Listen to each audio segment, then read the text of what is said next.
If people were just to switch and to try this version of intermittent fasting, I think it would flip their diet upside down in their head. You're trying to eat when no one's around, as if the calories don't count anymore. Remember, fatigue makes cowards of us all. Well, if that's true, if fatigue makes cowards of us all, cowards talk about what they'll never do. There's probably no single greater thing that you'll ever do than to have an education of your will. Educating and refining your will over time.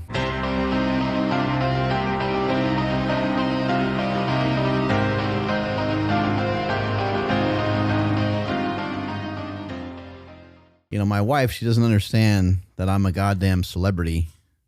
She's like, I don't know what's going on with your hair. And it's like, well, she doesn't really need to know, does she?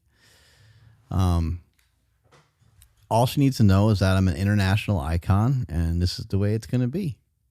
In order to be an international icon, sometimes you got to look like one. Jacked, tan, beautiful hair. If I can grow the hair out, why not, right? Anyway. We're going to talk about keto. We're going to talk about managing insulin and carbohydrates and glucose, along with raw meat and other disgusting things, not washing your hands. I made some posts about that recently and got people kind of charged up. And I'm really just asking questions is what I'm doing. I'm not trying just to get clicks by saying, you know, crazy, weird stuff. I am a person that hasn't washed their hands. It's rare for me to wash my hands. I shower probably twice a day. And even with a shower, you know, sometimes I'm in the shower, like in the summertime, I might even shower a third time during the day. I don't even really use that much soap every time I go in. And I told you guys before, like I use like a natural soap. So I mean, so I'm not going in there and like blasting myself with bleach or blasting myself with stuff that's like killing a bunch of germs and stuff, because I don't think it's necessary. I just think that, I don't know. I think we just lost our way. I don't think we understand like what it even means to be clean anymore, or what it even means to brush your teeth, since you can't even swallow toothpaste without having to call the Department of Poison. You got to call like the poison control if you swallow toothpaste or swallow too much toothpaste. Like, that's crazy to me. Should be pretty simple. I mean, toothpaste should be something that doesn't bother you. I'm not saying like you should be swallowing tons of toothpaste, no matter what kind of toothpaste you're using, but it shouldn't be like alarming if you do swallow some of it. And then also too, like, you know, with children, you wash their hair or you give them a bath. And you're trying to find like tear-free, you know, stuff that like not going to make them like tear up, make them cry, or not make them cry, but like really burn the eyes. Well, what are you washing yourself with that burns your eyes? You know, I'm kind of curious as to like, what would you wash yourself with, maybe other than like trying to get like, you know, super clean or whatever you want to call it, with like alcohol or something. Hundreds of years ago, like you couldn't probably even figure out a way to burn yourself with something that you would clean with, right? So I don't know. These are all just things I've been really thinking about. I know that soap used to be made out of natural stuff. You know, people used to rub like mud on themselves for their skin, and people used to use beef tallow, and you know, we just did a lot of things that were a lot more natty. And then somewhere along the way, we lost our way. We lost our connection to the sun. We lost our connection to the earth. I know that you get a lot of electrons from the earth just from something like grounding, from something like hugging a tree, and then it turned into tree hugging hippies and like people making fun of people for hugging a tree. Just all kinds of stuff like that's happened throughout our history, and it just kind of makes me wonder sometimes, makes me scratch my head. I'm not necessarily you know, all the way for one particular thing or all the way against one particular thing. I just find some of these things to be interesting. One of the things I want to talk about today too is willpower and discipline. And we've talked about these things on the show a bunch. Years ago, I would dive deep into philosophical stuff. I even did a bunch of stuff on the Mark Smelly Bell channel, talking about like equanimity and philosophy and stoicism and just a lot of stuff. And I've always loved the topic. It's something I still don't shy away from because I think it provides a lot of value. And one thing I'll say about willpower and or discipline is it can be confusing, to try to define one versus the other or to try to have some separation between the two. And I think it's important to note, like, we're not going to solve any of those problems here today. Like, I'm not going to be able to just with words tell you distinctly the difference between discipline and willpower. But we can kind of like start to think about them more and maybe look at them a little differently and maybe observe how are we using these things.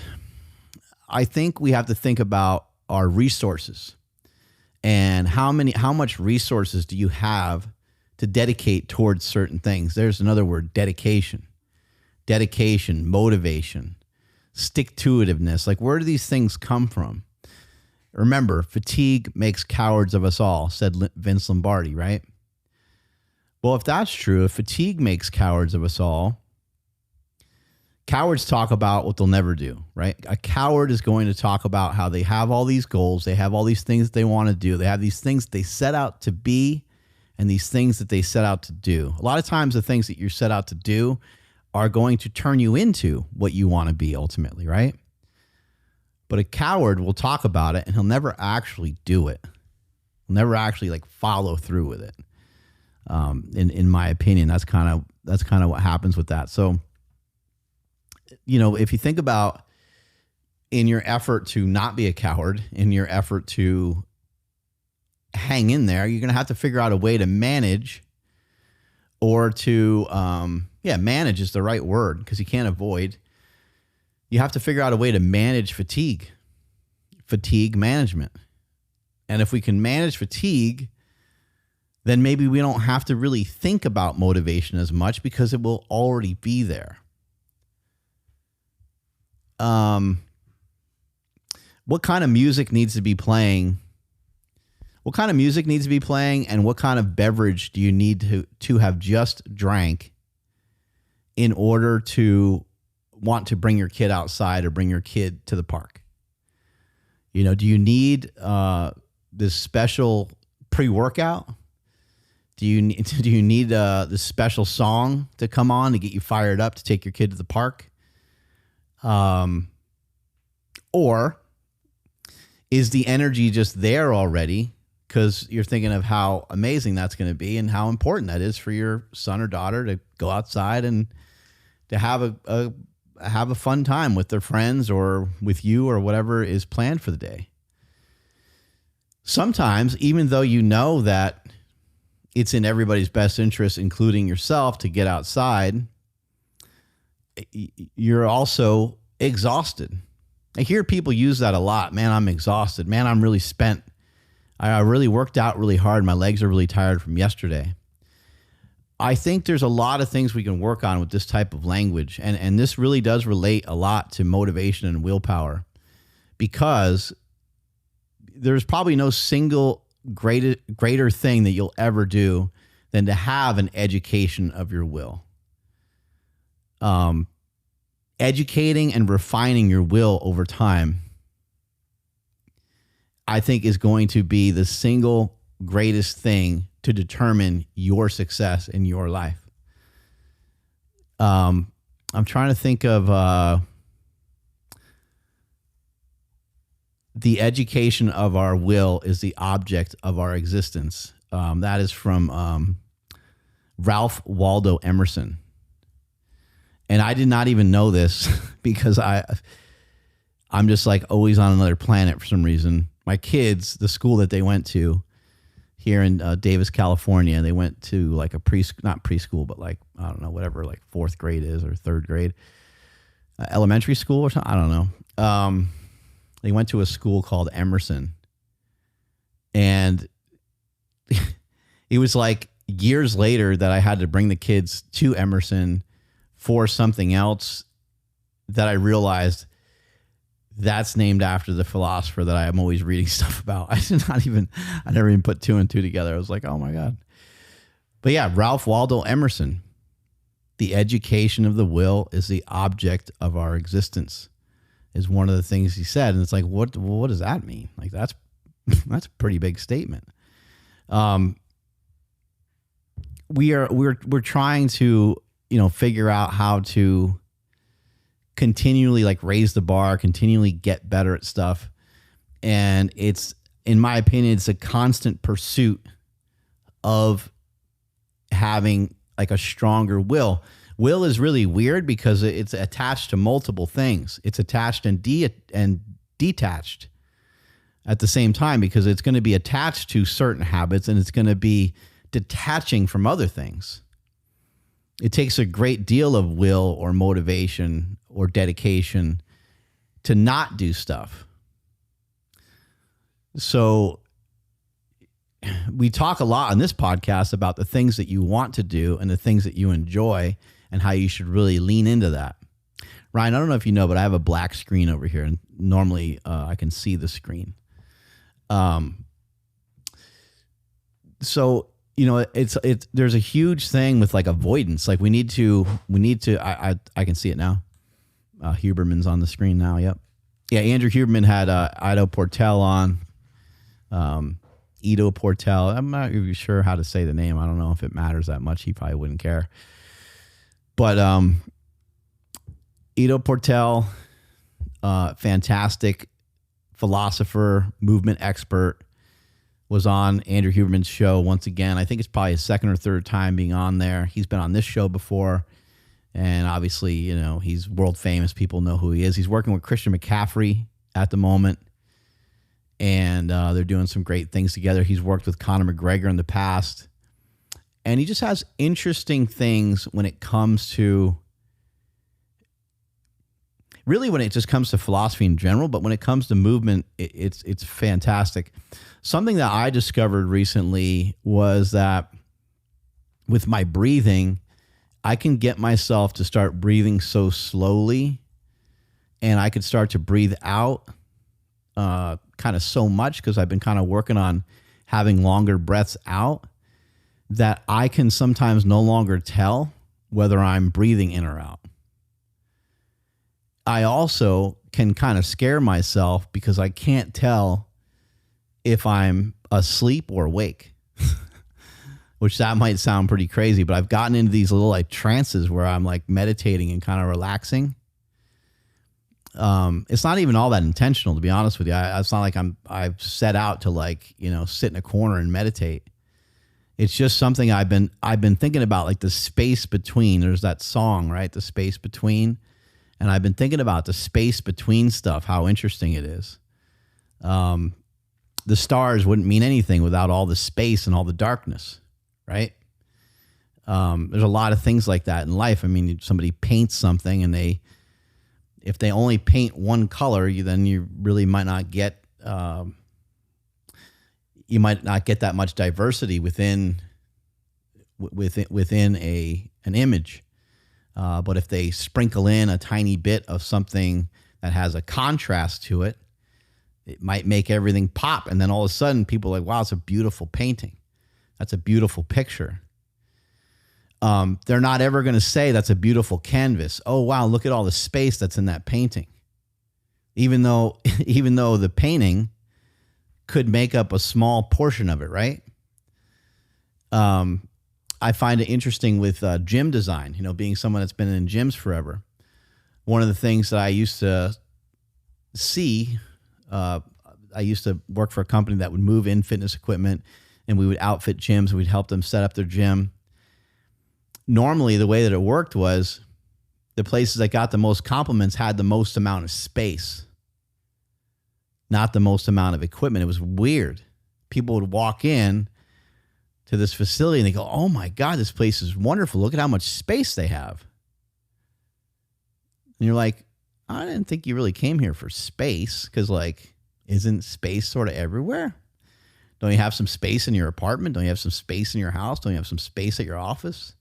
Don't you have some space at the local mall or local grocery stores? I mean, you got space to like go and do a lunge just about anywhere, right? Or I realize you're not going to do one there, but you know what I'm saying? I found that to be interesting. Like, oh, wow, look at all the space. But it's those contrasts that are really important. So I've been thinking about this a lot. And when Ido Portal was on Andrew Huberman's show, they had a lot of great back and forth. And somebody might listen to this show. Please listen to the whole entire show, by the way. If you're anybody in this space, I think it's important that you listen to what they have to say, even if you don't typically agree with either one of them. Maybe even all the more reason to listen. Just this back and forth about some of the differences between willpower and dedication and motivation. I think we're going back and forth between. I think we're going back and forth between motivation and will. Whether something has to do with. See, motivation is a weird one to me because I view motivation and willpower as being pretty different from each other, because I feel that motivation has to do with like motion. I feel like that motivation can't even be in conversation until there's movement. Much like thinking. Thinking doesn't exist until there's a problem. Like actual thinking. Somebody might say that's not true, because you can just think, like sometimes you just think something weird. Something totally weird just pop in your head and you just like, you just kind of thought of it. But it's not really much of a thought. It doesn't cling or stick to anything unless there's a problem associated with it. Unless you think that thing through a little bit more and have like conjecture towards it, or wonder what if, the thing that you thought about, what if it did this, what if it did that kind of thing. Anyway, let's play a clip from this because I think you guys will find this to be interesting as well. This distinction between the willpower, the expression of the will, and then discipline. Maybe we can define the difference a little bit more so that I can understand when I'm in discipline mode versus exposing willpower. You said you can build discipline, you can't build the will. The will is a fixed unit. But a hidden. Okay, my mistake. They're using the word discipline instead of, I was saying, motivation. Go ahead. A very elusive one. We can discuss it more, and we will expose some things, but we will not be successful in a binary fashion. We won't get it. The only way to get even a critical mass with that concept is self-practice, looking for that quality in your life. And I already mentioned that the first requirement is to do things you don't want to do, which you're also a big believer in from a variety of reasons. So this is a weird one. Do things that you don't want to do. I would have a little conjecture towards that, saying that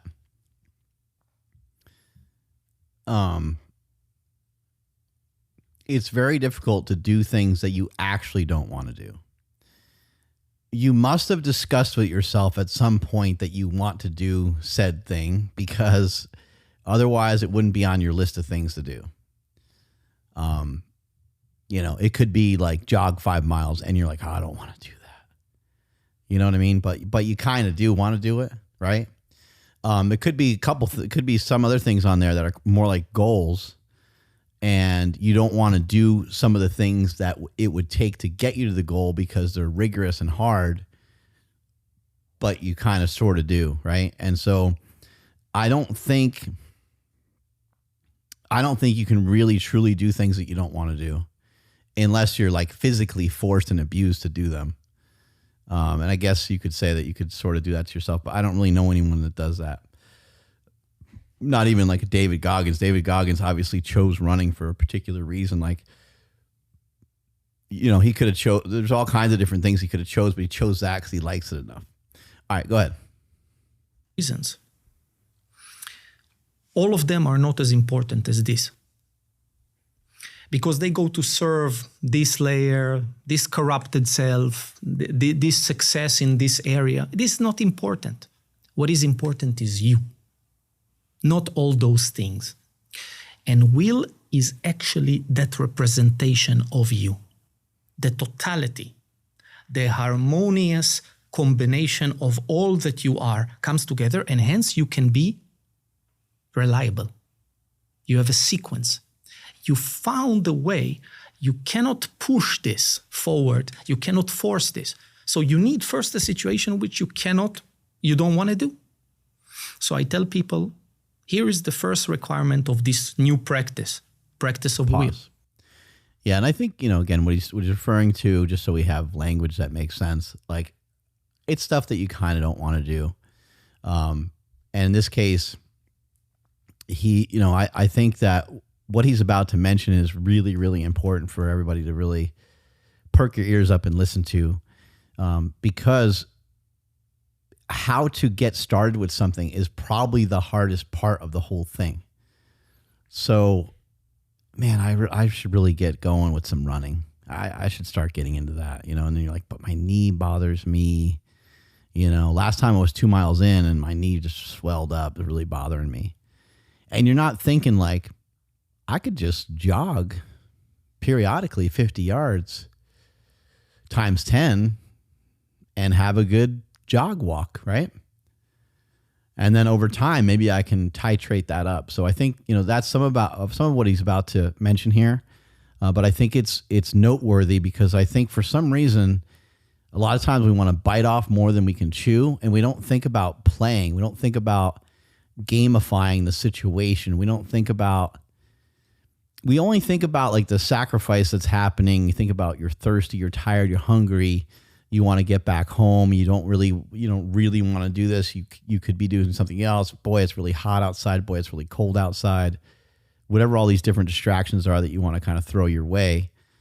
Those are a lot of times the things that happen, and we need to fill them in by talking ourselves into like, no, you can actually do this, and watch, we're going to do it now. And when you go to do it now, you start out with something so easy that the thing that's so easy isn't necessarily fun or great to do or great to film or great to show on Instagram, but it is something that got you started and gets you going. You have to wait for a moment you don't want to do the task. That's the first thing. Not to go to the ice bath now. This is a different process and will get you somewhere else. Come up with a task that only sometimes you don't want to do. It's a crucial difference. And wait for that moment. In that moment, catch yourself. And there you have to investigate. There is a very fine little game. It comes back to that playfulness that we have to play. Do not force into it. Don't jailbreak it. Don't push hard into it. Second problem, do not motivate yourself to do it. Don't put any YouTube clips. Don't mention slogans.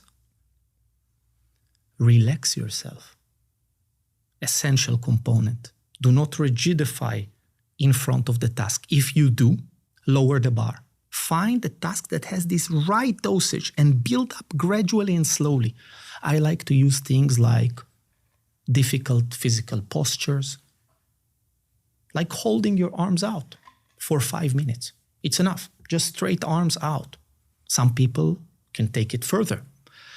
Pause here for a second. I love what he said about like sitting in it.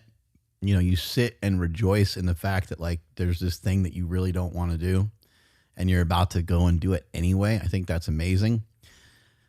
Something I'd also like to share is that I don't know that many high-level people that even think this way at all. Normally high-level people they end up being really, really good at like one-ish things. They're good at other things, right? But like they zero in on one thing and they don't have to think about it the way that he's talking about here. This mindset is more like the fitness person or the person that wants to be more fit. This is more like the mindset of somebody that wants to be in better shape.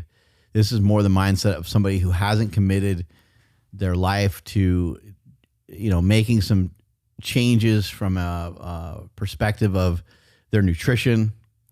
This is someone who hasn't really faced forward and started heading in the right direction. This is for a person, in my opinion, that they don't fully respect what they got already. They don't fully respect, and I don't know how to put this into words without like hurting people, but there's a lot of people that they're really wasting a lot of their time. They're not committed to nutrition. They're not committed to any form of movement or exercise. And I don't like to be judgy of those people, so I really just don't think about it normally.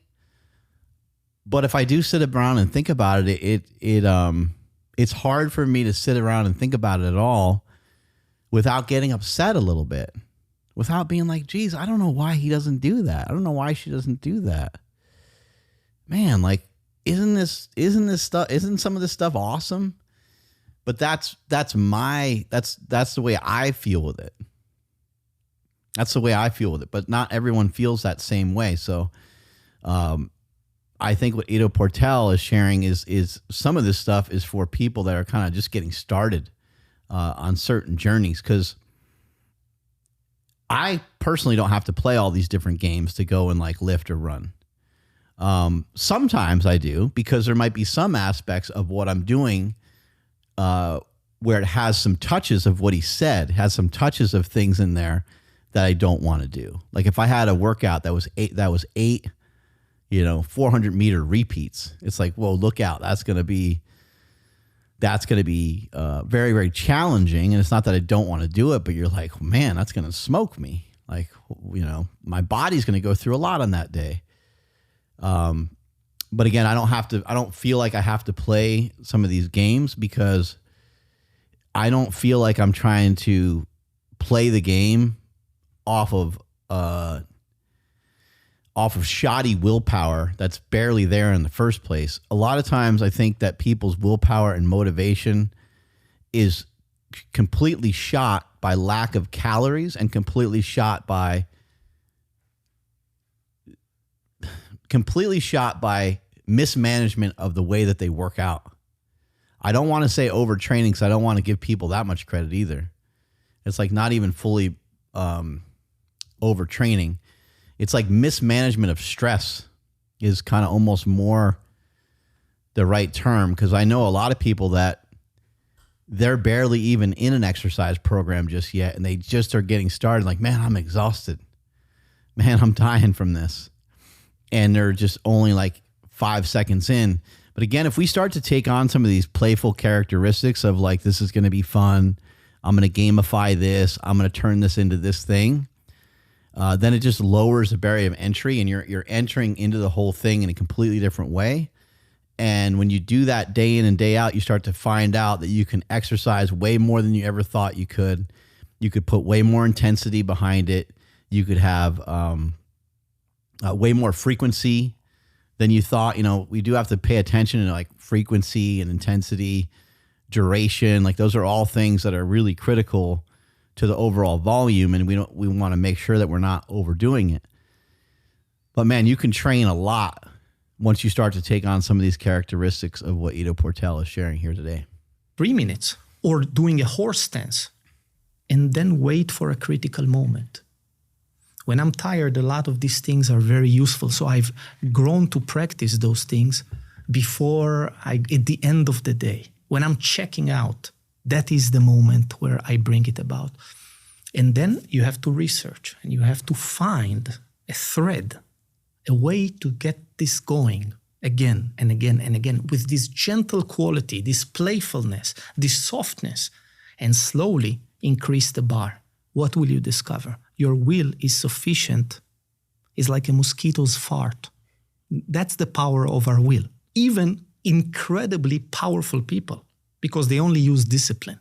So their will is totally, they don't know how to identify it. They don't know how to put it together. So you got to do stuff that is so easy, relatively easy, that you're not interested in doing it. And that's why we don't develop will.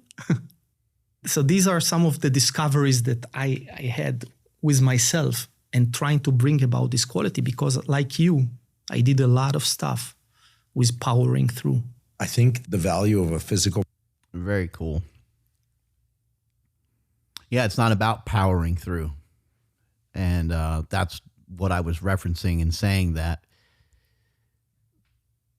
usually that's what you discover in people that, like a Michael Jordan or something.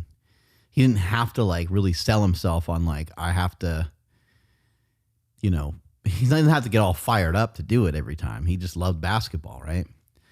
And then eventually sometimes like that extends outward, and sometimes it doesn't extend all the way outward. And sometimes you do have to use some of these techniques, and you do have to, trick yourself into kind of doing some of these things. But for the most part, these things will have a trickle down effect. And one of the huge, I mentioned earlier, one of the huge markers of your success is going to be your education and continually increasing your capacity for will. However, having said that, the thing that's going to be the most responsible for your willpower in any one particular department is going to be your interest level. So if you ain't interested, you ain't going to do it.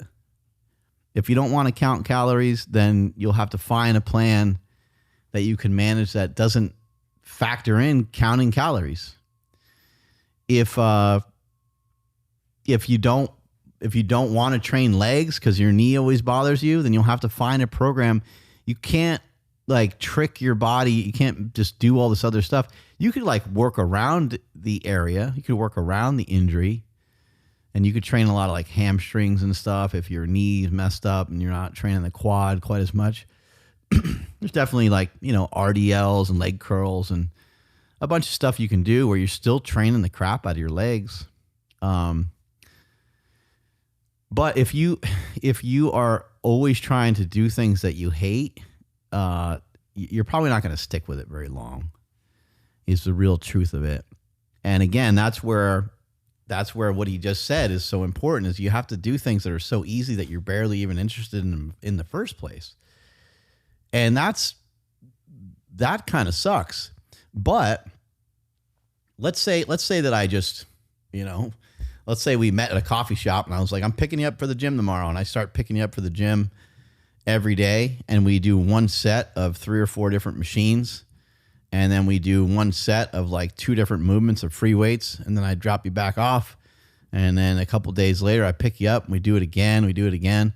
We do it again. We do it again. And if you don't really know why we're going and stuff, then, we do it for like 2-3 weeks, whatever.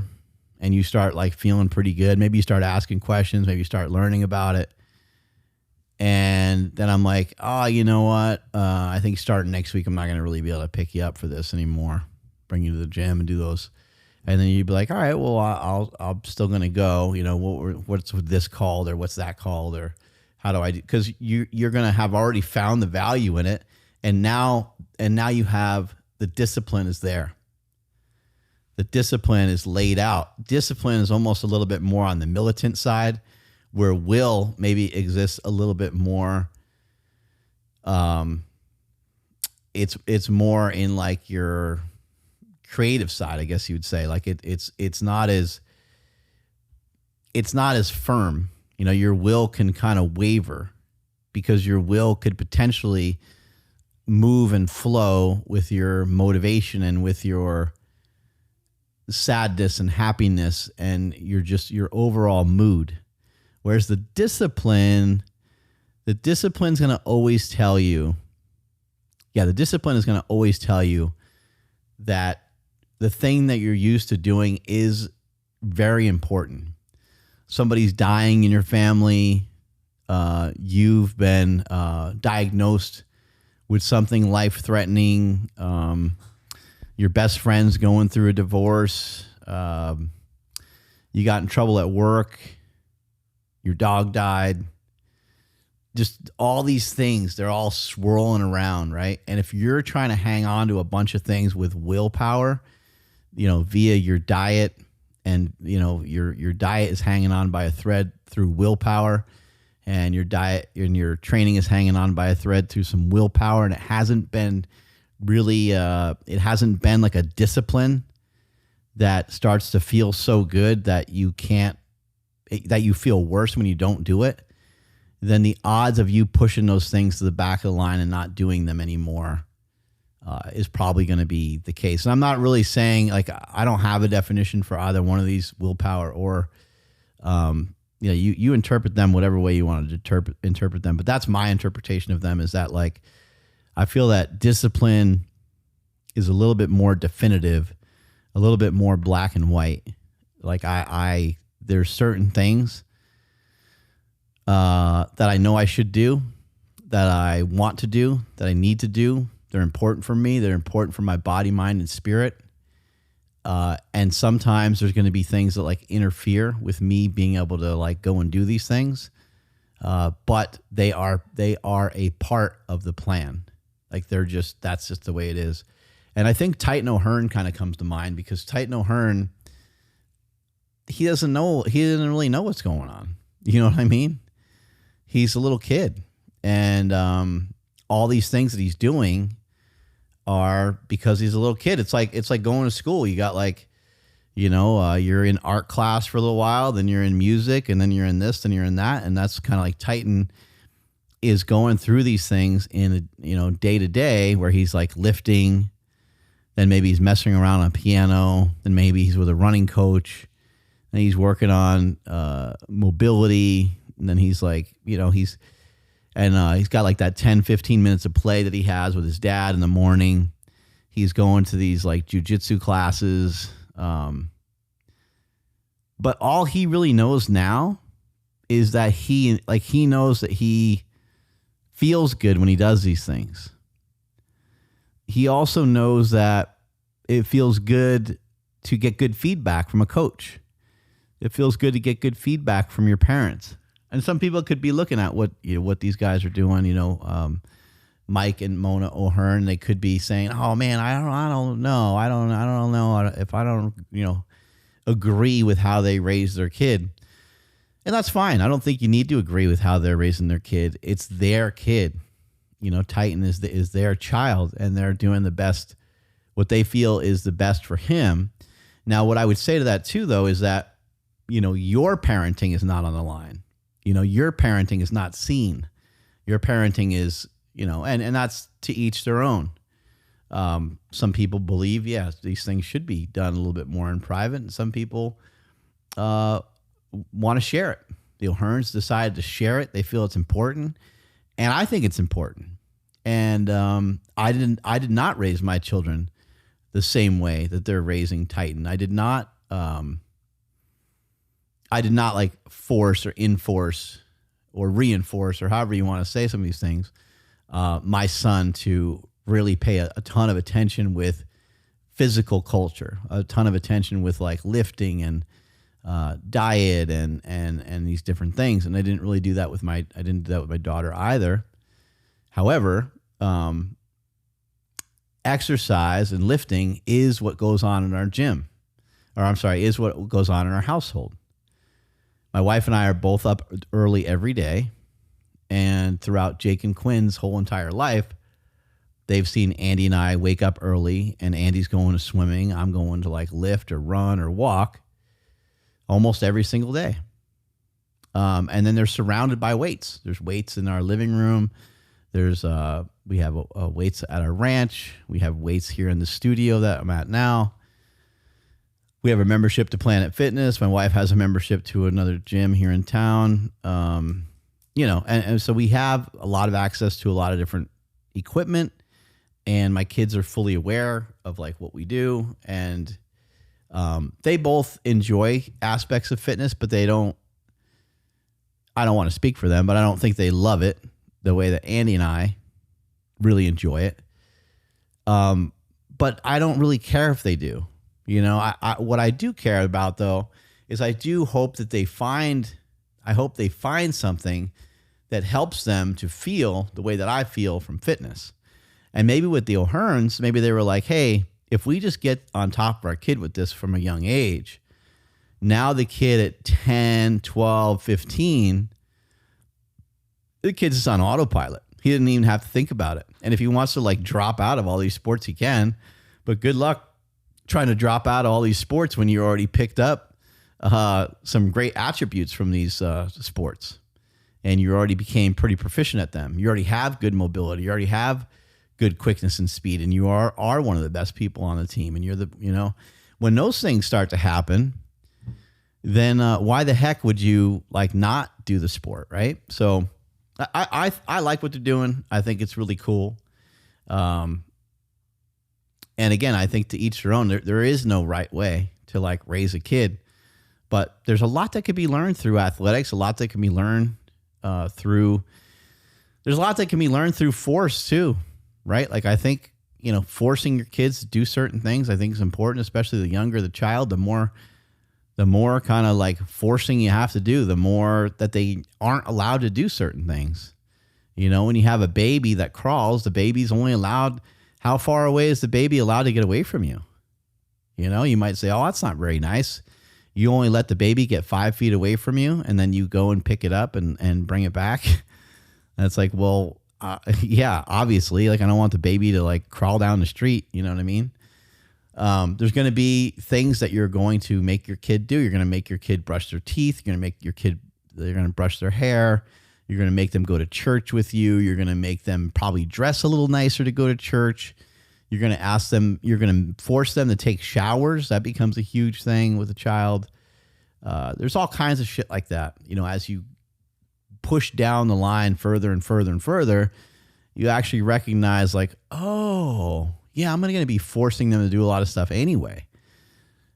However, how cool is it if you're the one forcing and reinforcing stuff for many, many years, and then when they're 10, 12, 15, and so on, they start dealing with their friends, and they start dealing with other people, they start dealing with coaches and things like that. You guys already made a person that is maybe getting molded a little faster than someone who is introverted, playing video games inside most of the time, doesn't really talk with other people, doesn't really compete against other people. Just yeah, I mean, we know that that's not great. Like we already know that that's not great. And so it's interesting because it's easy to say like that this kid's getting forced to do stuff, but what about the kids that they're not forced to do anything? Like, remember what I've said, like the most harmful thing you can probably do to somebody. I mean, there's physical stuff, obviously, but like the most harmful thing you can do to somebody, I think, is neglect them.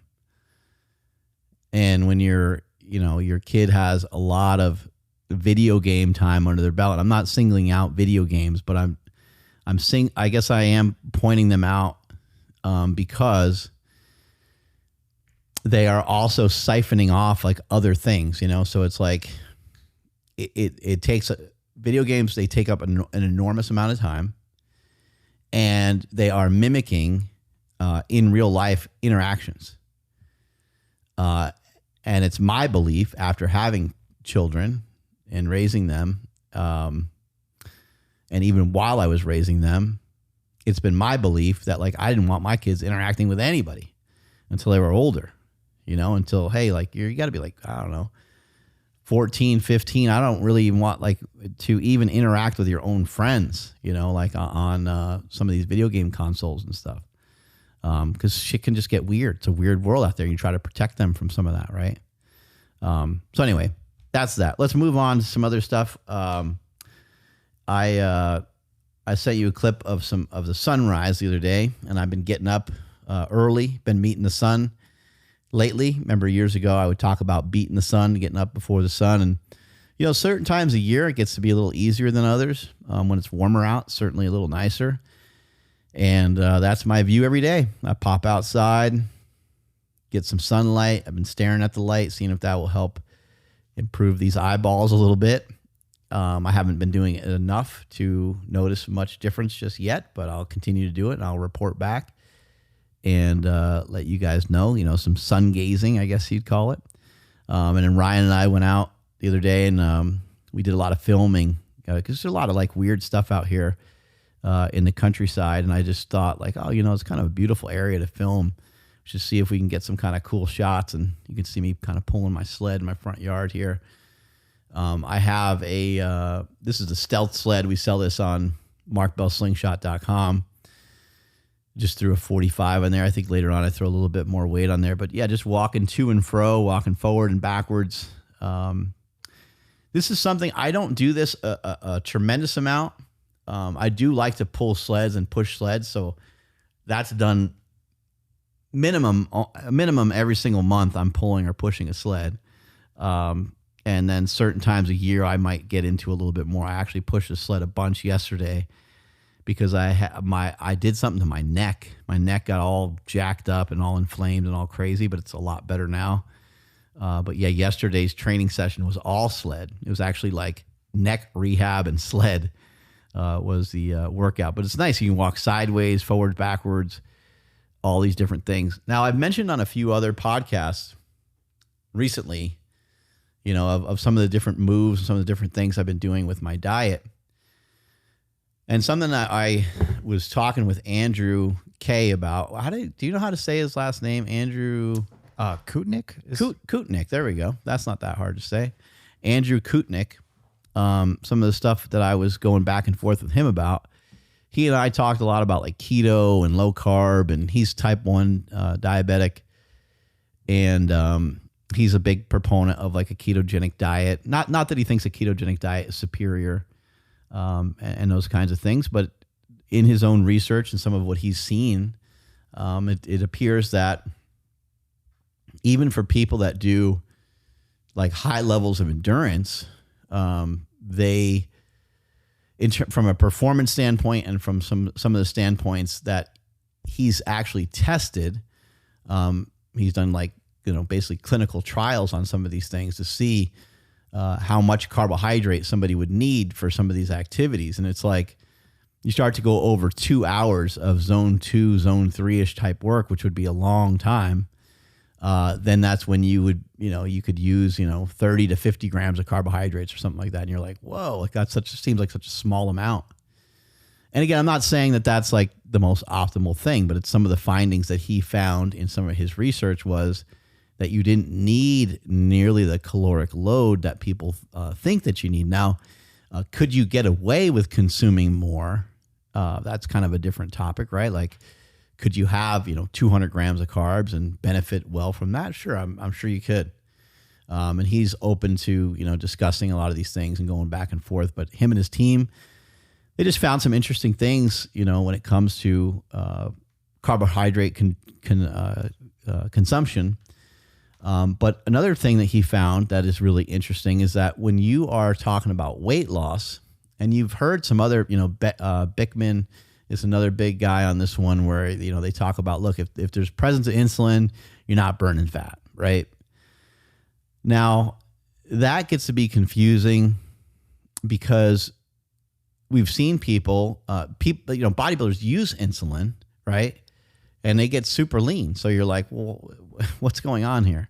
Or people eat carbohydrates, which makes the body make more insulin, and they get super lean. And so it can't just be that, increasing your insulin here and there is going to, cause this uptick of being, of gaining body fat. There must be something else at play. And what Andrew has discovered, and many other people discovered this too, is there's like a management of insulin going on. The management of insulin is really important when it comes to weight loss. And, different people have different ways that they like to lose weight. Maybe somebody doesn't ever need to learn about insulin in order to lose weight. Maybe they can just track their calories and maybe they can just lose weight that way. But maybe they didn't know or realize that even though they don't care about it that much, that is the way that they're probably losing weight. Most of the time, what happens with weight loss is that somebody's management of insulin got better over a period of time to where they're more than likely producing less insulin, or they're in a case where they may have increased their insulin sensitivity to the point where whatever amount of insulin they secrete now is more impactful and helps clear more glucose out faster because they became more insulin sensitive by getting leaner, gaining a little bit more muscle mass, XYZ, maybe losing visceral fat. Like, I don't know the different things that would improve that to a great degree, but you get the idea. The thing that gets to be really weird, and we've talked about this a bunch on the show, when it comes to like your glucose, your glucose can be similar if it is similar. Your glucose is normally similar if you're on a low carb diet Or if you're on a higher carb diet, like your glucose levels can be very similar to somebody that doesn't have any carbs could have very similar glucose levels to somebody that eats carbs like they're going out of style. That's very strange and very interesting. But it just shows you how the body is always trying to like regulate itself, and the body's sensitive and it wants to be a certain way. All the way to the point where a lot of people, they'll even have higher glucose levels when they're on a low carb diet. Not necessarily just like a ketogenic diet either, just like a really low carb kind of lower carb, higher protein is probably going to ensure that your blood glucose might even be higher than someone that's just flat out keto. Remember, a ketogenic diet is defined. A ketogenic diet would, medically, I don't even know if there's like a medical thing for it, but medically it would probably be somebody who's at like 2.0 millimolars of ketones. So, that's an interesting thing also. It's like your only way of it's like a metabolic process rather than a diet. Does that make sense? And what's also interesting is in order to get to that metabolic process, you have to be depleted of carbohydrates, not necessarily glycogen, not necessarily blood glycogen, but you do need to go through a period of time of overall glycogen depletion. And maybe some of that glycogen depletion is coming from the liver. Maybe some of that glycogen reduction is also happening in the muscles. And these are things that I just kind of been thinking about a little bit more recently with depletion, Body Opus and Dan Duchaine. Dan Duchaine used to talk about having a depletion workout. That's really interesting. Interesting term. I don't know. I don't know what demands we can place on the body, and I don't know how much leverage we can get out of the body, but that is interesting, right? Like, let's say that you're about to start a fast, and you want to amplify the fast. And let's say you want to amplify your ketones. Well, if you did kind of a gut busting workout, I mean, I don't know exactly how you would plan it. I'm sure Thomas DeLauer has laid this out before, but just imagine if you ate in the morning like I did today, and then several hours later, you blow out your glycogen stores. You do some weight training, and you do some maybe a little bit of cardio training, right? And if you depleted your glucose a little faster, you're more than likely going to probably get a little deeper into that ketogenic state. You're probably going to get into that fasted state quicker. You kind of catch what I'm saying here. Like, you would be depleting some of the fuel that you have in order to show yourself and teach yourself, like, hey, like, we're not running on anything for a little while. So you don't eat anything, and then you go smash your workout. And then you're depleted already. And because you're depleted, this is all like hypothetical. I'm sure people have written about this before, and Dan Duchaine being one of them, but it's just interesting context when you start to try to think about things this way. I know years ago, there was a few people that talked a lot about walking really far and being on like a ketogenic diet. I mean, they would go, I think they would do a dry fast. Which people don't talk that much about dry fasting, I think, because everyone's worried about the dangers of it now. It is summertime, and no one should be dry fasting, but it is an interesting thing. But anyway, what some people would do years ago to get into this ketogenic state faster, and I'm not saying that getting into a ketogenic state faster is somehow a better thing. Like, doing things faster isn't always better. And even getting yourself into something like a fat burning mode, I think people just automatically assume that that's better. And that's not necessarily true either. A fat burning mode normally means that some hormones are turned on, and it means that some other hormones are probably switched off. And we don't want, these certain hormones on all the time, these other certain hormones shut off all the time. We want the body to be able to like balance these things out, and we don't want to like perpetually be in these like stressed states. But yeah, people would they would just discontinue eating carbohydrates. Then maybe they would have like a day where they would just say, all right, I'm going to fast. Let's say they would just do it like on Monday. All right, I'm going to fast on Monday. They wake up Monday morning, they don't eat, and they just go out on like some long ass walk. And not only do they go on a long ass walk and deplete some glycogen stores, along with just depleting maybe even some fat stores to some degree, some fatty acids and stuff like that, they may also be dehydrating themselves a little bit. In that process of dehydrating yourself a little bit, you're probably also getting more depletion from it, much the way Michael Hearn would get by sitting in that sauna. And some people kind of feel that the sauna kind of speeds up their diet. I don't know how much evidence we'd find, in research, but there's probably a lot of people who utilize the sauna after like a night of drinking or a night of like eating a bunch of sushi and having some drinks and stuff and getting a little hammered. And they probably utilize that. And I'm not saying like they're going to get like way leaner or anything like in a day. But you kind of get the idea, like it's getting some of the shit out of you, right? It's getting some of the stuff out of you and setting you up to be like in a little bit more of a depleted state. So those are all like those are all little things that you can try. I personally don't mess with that. But what I will mess with is the depletion workouts. Because I've done them in the past and they just feel good. So I might even do one today. We'll just kind of see how this feels after this. I mean, there's no reason that I can't hit up the bike for a little while. And the thing that's cool is like you don't have to do a lot.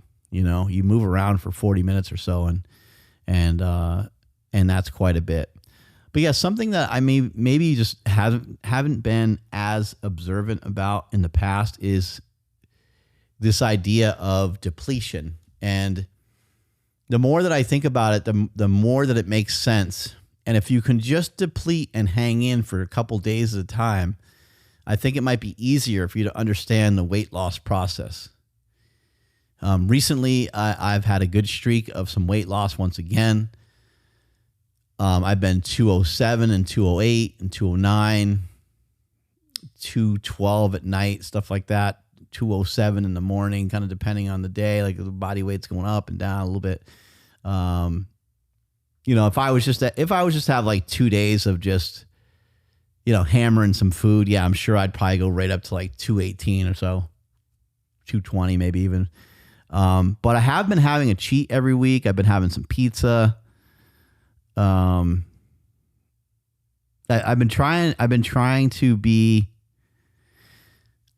to set this plan up and this diet up in a way where it has like cool enough shit to look forward to where when I'm actually on the diet, it's so much easier to be precise. And if you follow along with what I'm saying on that, it'll be a lot easier for you too. So what I did today, which is something that you guys can give a try to, but I've felt this way for a long time about fasting. It's just that this is an impractical way of fasting. And by the way, every time you try this, like something stupid is going to happen. Every single time you try this, without fail, something dumb's going to happen. So like today, I had this planned over the last couple of days. I'm like, okay, Friday is going to be perfect. I'm going to have breakfast. I'm going to fast through the whole day, and I'm not going to eat until 4th of July, where we have a bunch of Piedmontese hot dogs. By the way, Piedmontese hot dogs, they're switched with 20 grams of protein and 10 grams of fat instead of the opposite, which you get in most hot dogs. And then people are like, Mark Bell doesn't eat hot dogs. And they saw the hot dogs on O'Hearn's channel too. And they're like, Michael Hearn doesn't eat hot dogs. I don't know if O'Hearn eats hot dogs. He probably doesn't, but I eat hot dogs. They're amazing. And I know that his son eats hot dogs. And the reason why we eat hot dogs is because from Piedmontese, these are steak tips, buddy. These are amazing. I would eat a regular hot dog, by the way, too. I like hot dogs. Always have, always will. But yeah, certified Piedmontese hot dogs, grass-fed, grass-finished, steak tips, and they're absolutely incredible, and I can't wait to have them tomorrow. But I think it's a superior way to fast when you fast through the day. When you cut through the day and you fast through the day, I think it's stronger. It's just a hunch. I'm not trying to spit some science to you. It's just a hunch that your waking metabolic rate is different than your sleeping metabolic rate. I mean, just kind of think about it, like think about it like this. Like, let's say, I have no, maybe you could look this up, Ryan. Like, average day of work, like, how many calories does somebody burn at a day of work with an average amount of like movement in the job, like not some crazy job where they're like going nuts all the whole day. Like it's not like a FedEx worker. They're also not just sitting at a desk all day. Anyway, my main point in that is just like, if when you go to work, you're at work for 8 hours or whatever, and let's just say because of the mental capacity of work and everything, let's just say you burn, I don't know, 100 calories an hour. I don't know if that's way too many. Maybe that's a little much. Let's just say you burn half that. So you burn 400 calories in an 8 hour period while you're awake, right? You probably only burn half that while you're sleeping, right? And what I've noticed is when I fast through the day, I'm way hungrier, which makes sense, right? Like you don't barely notice that you're hungry while you're asleep, right? All of this kind of ends up washing itself out anyway, because the fasts that I do are going to be longer than 24 hours sometimes. But it is interesting. I think that fasting, this has also been said too. And again, I'm no doctor, I'm no expert, so do not take my advice on fasting, and definitely do not take my advice on dry fasting, especially with it being this hot out. I'd hate to see anybody get hurt. It ain't worth it. Like nothing's worth it. A trip to the hospital and all these different things, they're not worth it. But it has been said that dry fasting is twice as strong as regular fasting, as water fasting. It has been said that 1 hour of dry fasting is equivalent to 2 hours of a water fast. That's interesting, right? Now, what I'm saying is, I don't think that this is necessarily double, but I think it's probably about 25%. If I was just to guess, I think it's about 25% more effective fasting during the day versus fasting while you're sleeping. Now, there's a ton of advantages when you're sleeping. You're producing growth hormone. We can get in like, there's going to be people who say you're burning fat and you're repairing, and I don't disagree with any of that. That all that makes sense. But what I'll tell you is that when I have a big breakfast and then I fast, it feels awesome, and it doesn't feel hard. So it's already almost like it's like 3 o'clock or something, here in California, and my breakfast ended a little later than I would like today. It ended at like 10, but you get the idea. It's not that hard. Like if you have a big ass like omelet or something like that, some of the options for breakfast, I mean, I'm going to say, look, go on the lower carb side, but you can kind of do what you want. You can have a big breakfast for leanness sake and for body composition sake. I would say, either go with the heavy fats or go with a light amount of fat and more carbohydrate and higher protein. But when it comes to fasting, I've always felt that ketogenic diets and fasting, I feel like they run with each other. They work together. They're synergistic. They mimic each other. Keto mimics fasting, and fasting mimics keto. That's why I think they're really wonderful together. So that's what I've been doing. I'll have the breakfast in the morning. My breakfast today ended at 10, and then I'm not going to eat again until 7 p.m. tomorrow night with the fireworks. So I'm going to go tonight. And by the way, when I said something stupid happens, my whole family is invited to come over tonight, and we're like, and I'm cooking up like tri-tips and stuff. It's like, how the F did that happen? But that happens every time. So yeah, I have to fast through tonight, but it's not going to bother me. I probably won't even barely be hungry because I ate that freaking monster that had like chorizo in it and it had cheese and it had a bunch of stuff. Now I could have probably done better with my options in terms of the fats that I had. This is a vegetarian omelet from Pewter Creek Cafe in Winters, California. Shout out to them. Great restaurant. Great. That place is just, it's incredible. And then I also had this big old ham steak too. I think I've shot a video of that. Check out this big old, people always underestimate ham. People have weird stuff about pork though. I don't like it.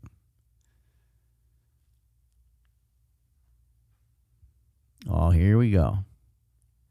They did, they did overcook those eggs a bit. I ain't gonna lie. Look at that ham. See, like that ham, even though it's like not, it's a good sized ham, but there's probably like 15 grams of protein in that bad boy, maybe 20 just in that ham alone. So let's got the ham on the side. Everyone always gets bacon, bacon's delicious, so get some bacon too, but like get some ham as well, get it all. But yeah, and then it just came with tomatoes on the side. I did have one slice of bread because I was like, might as well have a chunk of bread. So I stuck some of the food on top of the bread and ate that because it just doesn't matter if you have a little bit of bread when you're on a ketogenic diet. If you have a little bit of carbohydrate here and there, especially when you're already locked in and you're already in the fat burning mode, it's not that big of a deal. But yeah, every single time that I set up to fast, it's always like, oh yeah, the whole family's coming over. I'm always like, son of a b. But, it won't really be that big of a deal. My family's used to me being weird. I don't know. I'll just like have a drink in front of me or something instead. I'll drink some hard ketones instead of eating. But yeah, this idea of depletion and stuff is something that I've been thinking about more. And the more I've been thinking about it, I'm like, okay, well, it makes... For me, for right now, I think this is going to make a lot of sense. I think maybe once a week, once every other week, maybe even just a couple times. Maybe it won't even be a continuous thing. Maybe it will just be something I do like 5-6 times. Eating breakfast and then not eating and doing a fast that way, either for 24 hours or 36 hours or so. The 36 makes more sense to me, or just like whenever I get to it the next day. I have no idea what the calculations would be on 10 a.m. and then eating again at like 7 p.m. But that's the way it's going to work out for me tomorrow. And so, yeah, like I don't eat tonight, which is not, it's interesting because you think like that's so terrible that you don't get to eat tonight. But I'm telling you guys, try it. You'll be so shocked. And I've talked about this. Ryan and I shot a video years ago talking about like the easiest fasting you'll ever do. I think was like the title. Ryan had a good title for it. And it was this. It was fasting. Like it was eat your breakfast and then fast through the later hours. Now there is a little struggle with it. I don't know about for you guys if you've gone to some parties or gone to some gatherings and stuff and felt a little heat or pressure about like, having alcohol. And if you ever drink alcohol like a little bit regularly and then you don't drink it, there's like that little bit of heat right there in the beginning. And it's not really heat or pressure. It's just like people offering you a drink. Hey, can I get you a drink? Hey, can I get you a drink? Hey, we have wine. Hey, we have beer. It's like people just being courteous and kind. Hey, would you like a drink? You want a cocktail?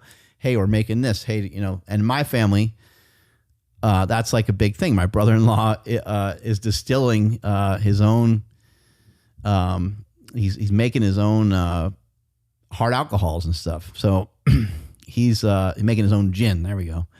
I was trying to figure out the words for it. But yeah, and so like you have somebody like that in the family, then people are gonna want to make drinks just like I make protein shakes. Like now I'm opening up a protein shake store here in Davis, right? So we're always making protein shakes up at my house, and then at their house they're always mixing up different things with gin. It's super delicious, but sometimes you feel that pressure But that pressure it goes away. It's like it's only there for a minute. People are like, hey, you going to have a drink? Hey, you going to have a drink? And the same thing happens with your dinner. When you're thinking about, it's going to be dinner time. It's going to really bother me. It's going to really, dude, not only will it not bother you, well, it will bother you. I should reframe that. It will bother you, but it'll only bother you for a little bit. And then this happens. You get the awesomeness of not continually eating. Because, put your hand up. How many of you, show of hands, how many of you continue to eat and eat and eat? You eat at 6 p.m. or 7 p.m., you have your dinner, you got home from work, probably raided the cabinet already before you ate your dinner. You ate a bunch of stuff that you probably really shouldn't have. You picked out a bunch of stuff. You picked up a couple hundred calories at least, right? You already did that. You kind of spoiled your dinner, right? Then you ate some of your dinner. You didn't really care that much about the dinner. And then because you were just eating like whatever during the day, you didn't care that much about the dinner. You put the dinner away, you put some of the food away, and then you eat like a little bit of ice cream and have a snack. And then it's like just repeat the next day, right? And you ate like snacks and a bunch of stuff that's probably equivalent to the same amount of calories that you had for dinner or maybe even more, but it's worse macronutrients. And macronutrients matter. This garbage that macronutrients don't matter and that it's calories in, calories out. The whole simplification of the calories in, calories out thing just needs to completely die. It really does. It just needs to completely die. There is a mathematical equation to it, and there is an energy balance to it. But the human body, respectfully, is such an intelligent machine. No machine has ever been built similar to it. And it's not even close. Like the sophistication of the human body and what we do with energy is absolutely, completely crazy. I heard recently Joe Rogan talking about these big computers. What's that noise? Somebody's opening the door. Oh. Yeah. As I heard Joe Rogan recently talking about these big computers and machines and stuff that make these semiconductors. And our own body has semiconductors in it. Like our own body has this like machinery in it. Our own body has all this crazy stuff in it. Oh, how many calories are burned? I missed the whole thing. Did you find something on that? Yeah, it just gave me like for a desk job, it would be about 900 to 1100 during an 8-hour day. If you were an active job, it'd be about double that, 1800 to 2400. That's amazing. So I mean, look, it's not like you eat breakfast and then you're like, and because you're not eating any further that you just all of a sudden like burning tons of fat, right? That's not the way that it works. But just stay with me for a second here. Like, and I realize some people might fast, but like if you were to fast through the evening and then you were trying to fast through like the next day a bit, like that would be really hard if your body's going through that amount of energy. But you have breakfast and then you're going through these calories during the day. And then you don't eat again. You don't eat lunch and you don't eat dinner. And if you don't eat lunch at work, it's like that's probably huge for a lot of people. The parking, the like all the different things when you're trying to go to lunch, trying to figure out where to eat, and it just slows you down. I know some jobs are a little bit more physical than others, and so some people might need some nutrients, especially if they're outside and stuff. You might need something, but from my own experience with the little work that I've done over the years, it's lunch is usually like a pain in the ass and just sort of slows everything down. And then not only do you end up skipping dinner, but you end up skipping all the extra bullshit that comes with dinner. And I just think like if people were just to switch and to try this version of intermittent fasting, just flipped intermittent fasting, I think it would flip their diet upside down in their head. Like I think the weight loss you would get because people are eating like fat fucks in the dark, right? You're trying to eat when no one's around, as if the calories don't count anymore. Like you're not accountable for it. It's not getting counted anymore. It doesn't count. No one's around. No one sees it, right? So you're eating in front of the TV and it's 10:30, 11:30, 1 o'clock. You're playing a video game. Think about it. Just think about it. And forget about like breakfast necessarily, but just think about if you mainly eat when you get up and then you just don't eat the rest of the day. Like if your one meal a day is kind of mainly just breakfast, or maybe even a breakfast and a lunch, and then just don't eat the rest of the day, you'll probably cut out a lot of BS that you were doing before. There's probably a lot of calories that you're not thinking about, that you end up just crushing every day. Something I want to mention, I don't know if I worded it correctly just yet, but like in talking with Andrew, how did you say it again? Kutnik.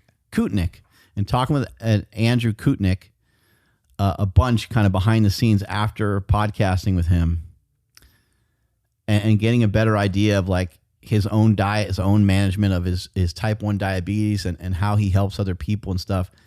It's really, really interesting to hear him talk from a researcher's perspective, and to hear him really lay things out, because some people look at the sugar diet and they're like, man, what happened to your sugar diet thing? Well, I'm just not doing it right now, but it'll come back. The sugar diet will come back for sure, for many reasons. One of the big reasons is that it works. I think that I'd probably, if or when I do it again, I'll probably do a slightly different version of it. In talking with Andrew, I was going back and forth with him on like this idea of like going back and forth between doing a little bit of keto and doing a little bit of sugar dieting. He feels that it's better to do in like 3-week bursts, 3 weeks keto, 3 weeks sugar diet. And I was thinking like, well, I would just kind of mix the sugar diet in. I'd mix the sugar diet in like periodically, like as a fast. I would just mix in like a sugar fast one day, because that's what I was doing for a while, and that worked pretty good. But his thought process was that if I start having richer foods, if I start having foods that have more fat in them, that'll kind of mess up that whole sugar diet thing. And that is true for sure. Like if you start having fats mixed in there, and I didn't really mean that the fats would be mixed way in. It's just the only thing I'm doing really differently is that there's a good amount of fat, because most of my meals are very lean. Most of my meats are really lean. The only meal that's going to have like a nice chunk of fat is going to be the meal right before I fast. And that is not so much from like a sciencey standpoint as it is from a standpoint of like, I want to indulge on something awesome, right? So I'm going to have, some eggs and some sausage and some whatever the heck is in the omelet. And that's going to be absolutely delicious. And it gives me something to look forward to. So on Thursday, yesterday, I was looking forward to today, because I was like, I'm going to get up, I'm going to go to Pewter Creek Cafe, I'm going to throw down. Ryan saw the picture. Ryan was like, oh man, that looks awesome. And it was awesome. Like it was awesome. It was fun. And I don't know how many of you ever just go somewhere on your own, but it's great.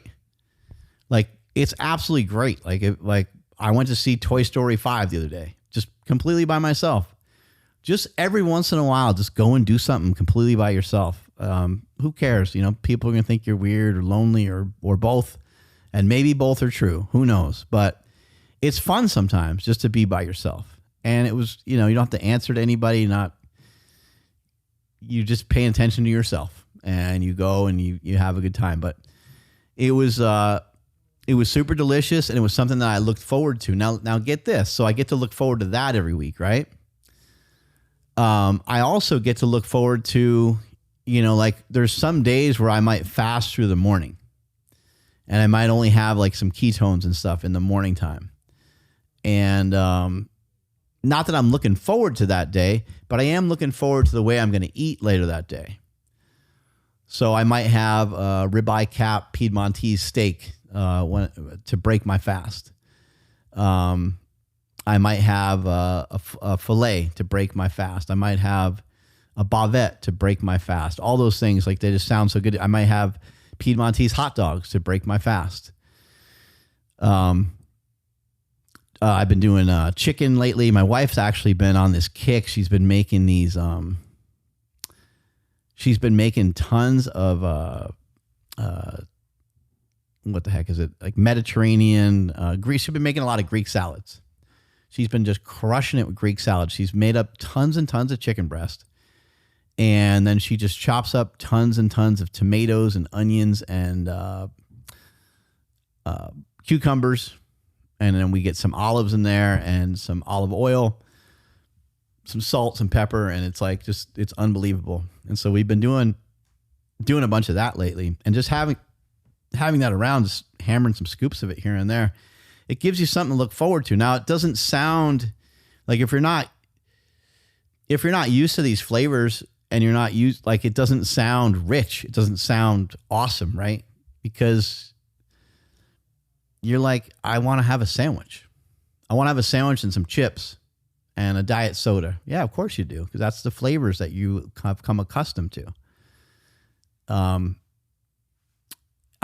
always completely baffled when I hear people, they'll talk about like a steakhouse. They'll be like, oh man, that steakhouse is great.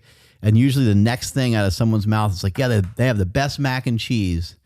And you're like, oh man, like, you just killed everything. Like, all that meat is so awesome. And the expense and all the different things that go on with all that, and the way that stuff gets to your table is so complex, and you're sweating it over some starch that's got some cheese on it. You're like, oh man, I get it. The mac and cheese tastes good. I understand. I've had it. It does taste good. It's delicious, but the meat is where it's at. The meat is valuable. And I did make the statement in the last podcast saying that the intermittent fasting will rewire your brain. I'm not messing around with that. That's not me trying to make some provocative statement, and that's not me just trying to get clickbait, and that's not me trying to lure you into some bullshit thing. Remember, I'm not really selling you on much. I do have a website. I have markbellslingshot.com, where we sell the Slingshot. We sell my Within You brand products, the Steak Shake and Total Carnivore Shake, and I'd love for you to participate in purchasing those things. And you guys already know about those things. And you hear me talking about Piedmontese steaks and stuff like that too. And I'm going to drop some stuff here and there that I'm going to promote. But I'm not really like trying to sell you on anything. I'm not trying to sell you a diet program. I did write a book called The War on Carbs, which you can get at the markbellslingshot.com store. You can buy the book Jacked and Tan, which I talk about my powerlifting career as well as some different diet strategies. I have all this stuff for purchase if you want to participate, if you want to buy it, if you want to back up some of the things that I say, or you're just interested in some of the products that I have for other various reasons. But the hours and hours and hours spent on delivering a message, it has very little to do with the products that I have for sale online. It has to do with my own curiosity. I'm trying to figure this stuff out for myself. That's why something new is being done so often. That's why there's a book, The War on Carbs. And then a few years later, there's all these YouTube videos talking about the sugar diet. It's because I'm on a mission. I'm on a journey. I'm on a quest. I'm on a quest to try to figure these things out. And I'd like you guys to figure some of these things out with me. But from what I've seen, when I see you guys in person, and when you tell me you're a fan, and then you tell me you're a fan and you're fat, I'm like, you're not the right kind of fan yet. You ain't there yet, brother. Like, you're too fat. We need to figure this out. You've been listening, and you probably have made some progress, and I appreciate that. But I would like for everyone to be able to get to the weight that they want to get to, whether it's the weight on the platform or the weight on the scale. All this stuff is so hard to navigate that I'm just trying to assist people with navigating it, because I feel like I have a lot of experience. I feel like I've spent a lot of time in this space. I've learned a lot, and I'm excited to share it. You know, it's exciting to feel like like I'm humble enough to understand that I don't know what I'm talking about.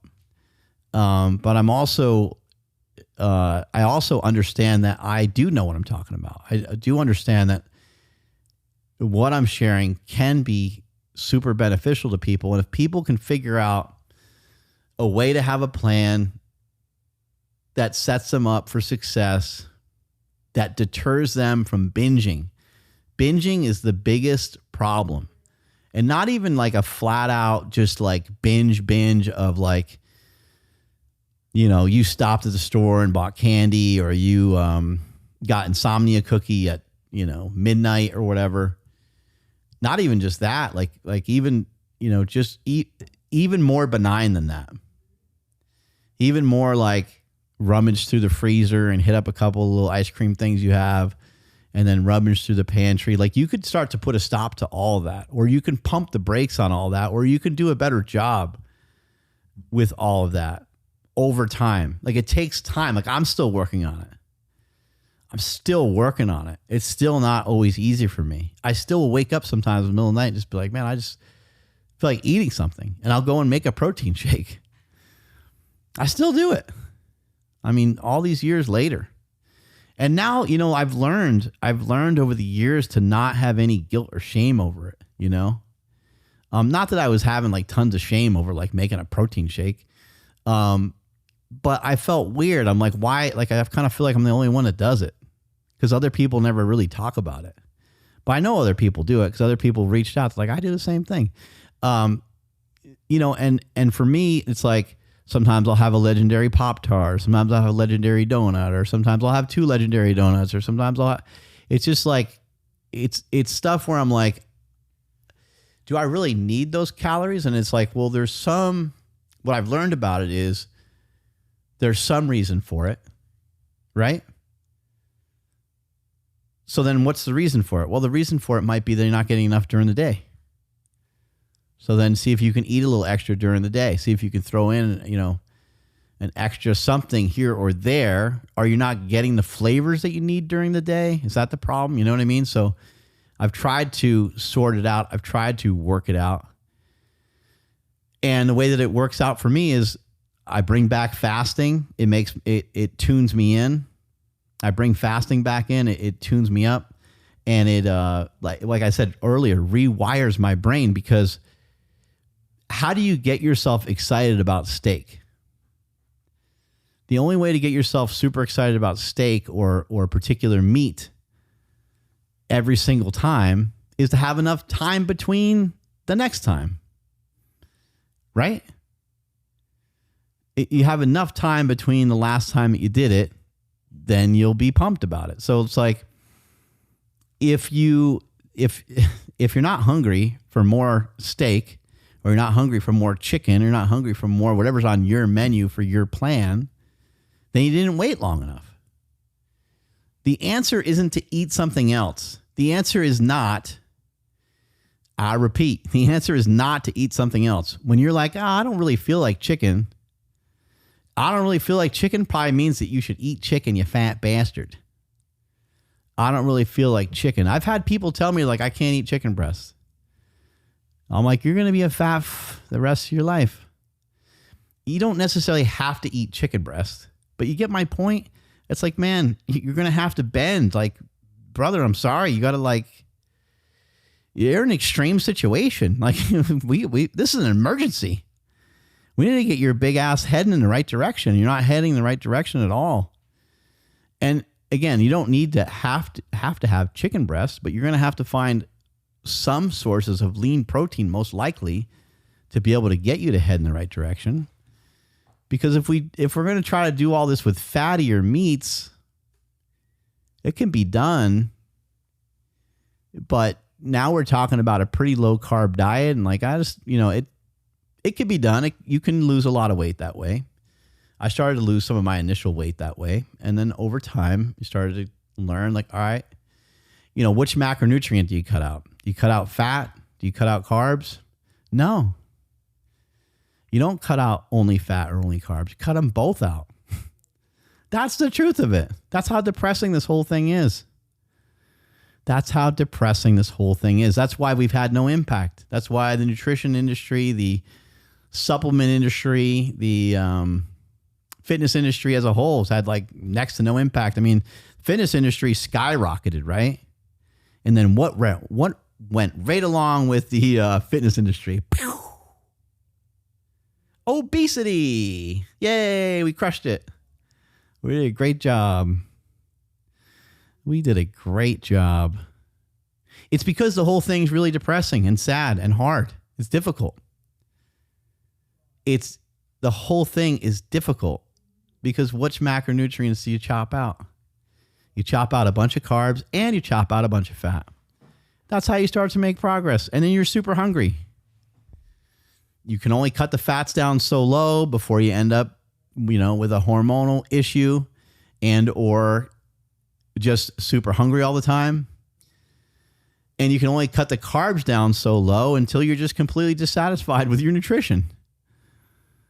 So that's why these GLP-1s and GLP-1, 2, 3s and ABCs are turning a lot of heads and flipping things upside down because they're actually helping a lot. They're actually helping calm everything down a little bit.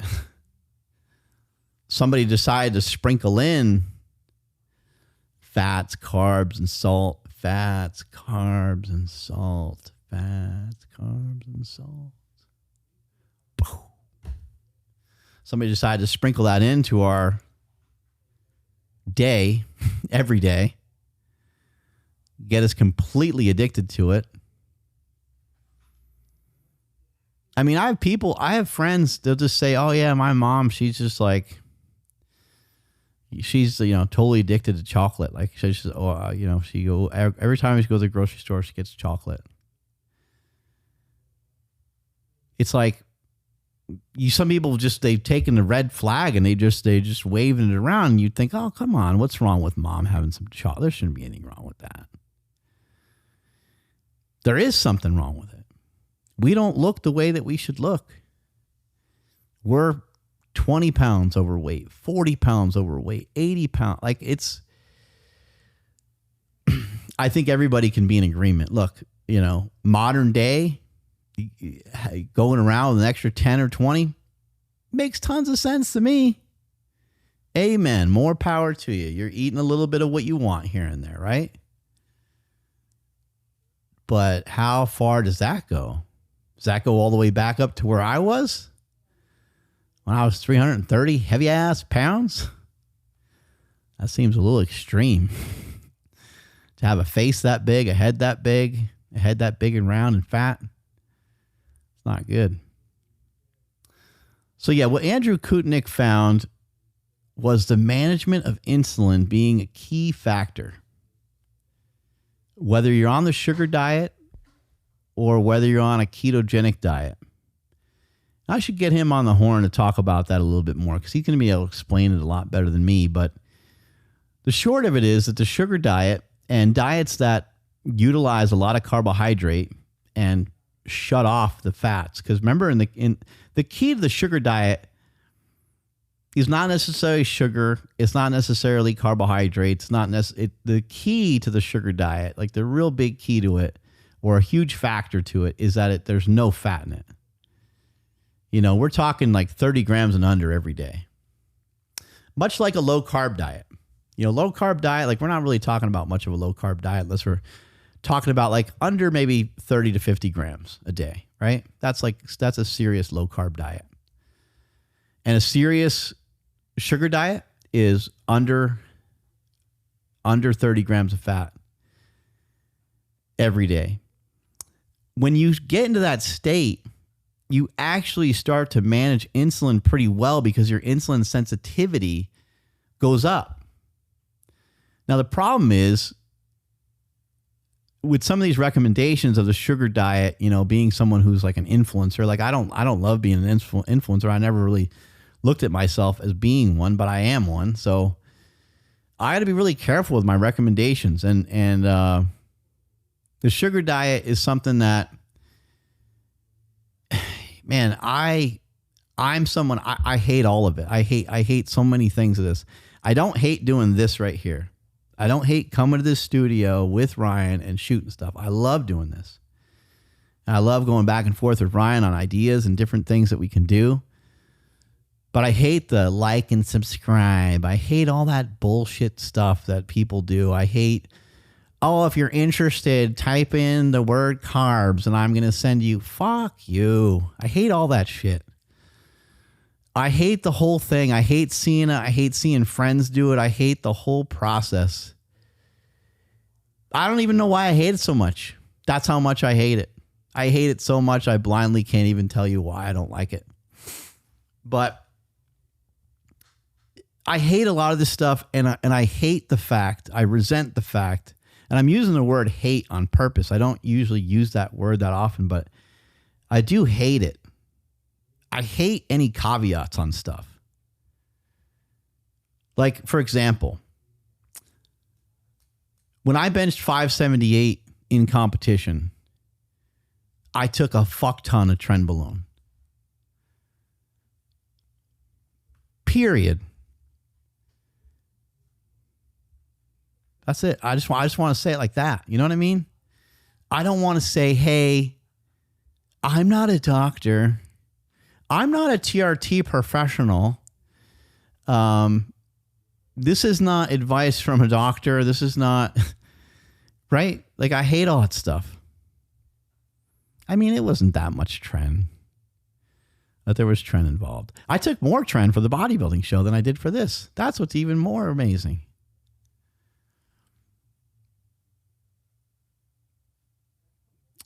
Damn, that's pretty smooth. That guy's no Colton Ingerbrecht, I'll tell you that much. Yeah, and then just tore the pec on the next one, and that was that.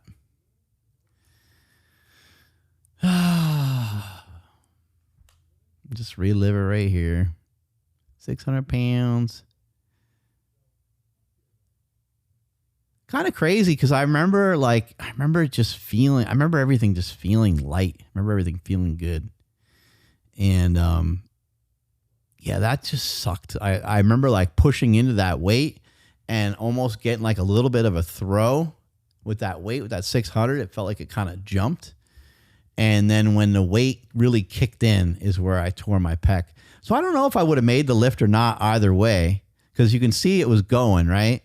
And back it up maybe one more time. And I'm not sure if you can kind of like slow her down a pinch, but like,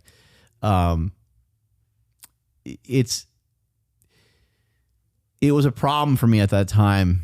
I needed more Tren probably. But yeah, to push through on that next one. Oh yeah, we do have it slowed down a little bit. So now you'll kind of be able to tell. Great lift off. Silent Mike was always a great lifter after. Strong dude, deadlifted over 700 pounds himself. Boom, nice blast. And then it's right when I had to like re-push that second time, which happens a lot on heavy lifts. You know, heavy squat, you might pop out of the hole, and then the real dogfight comes in. And the same thing happens on a deadlift, and it happened right there on the bench.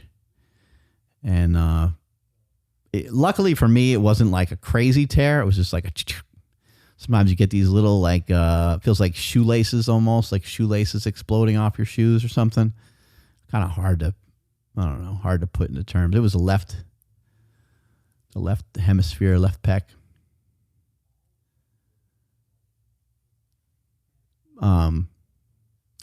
It's interesting too to look back at it. Like I can look at it now and see like, oh, you know, if I train this, and this, like, you know, but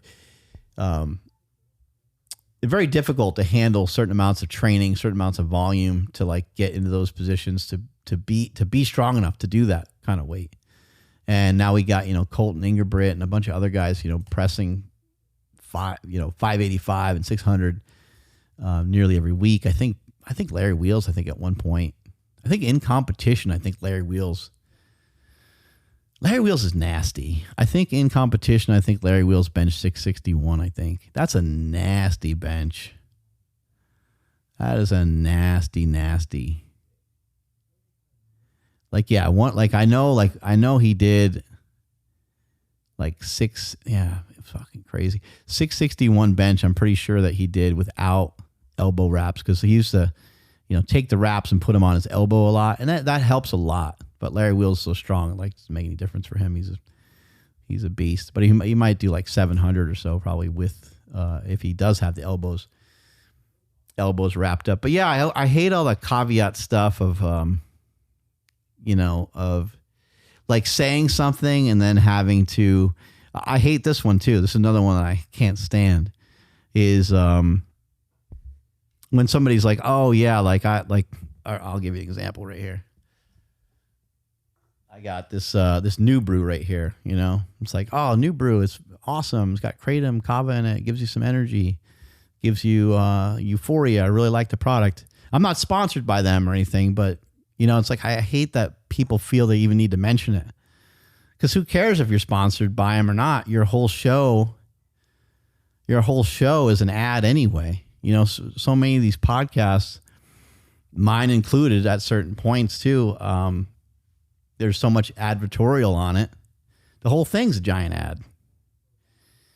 And then you're like, oh, they just make great products. It's like, I don't understand. Why are you sharing that with me? You were just talking about electrolytes, and then now you're talking about this other thing that you like, but one of them was an ad read. So what am I supposed to purchase and believe from you? Am I supposed to, when you tell me that this is not associated with giving me money, but I like this product, but this product over here pays me $5,000 a month to talk about it and to give you a discount code. So do I buy this or do I buy that? Like, I don't understand. Like, what's the point? It doesn't make it anymore. It doesn't increase the authenticity because I have no affiliation. Who fuck cares? Stop saying it. Don't matter. Doesn't mean anything. Means nothing. Let's just get rid of it. How about that? How about that, influencers? Let's band together and just not say it anymore. It's completely pointless.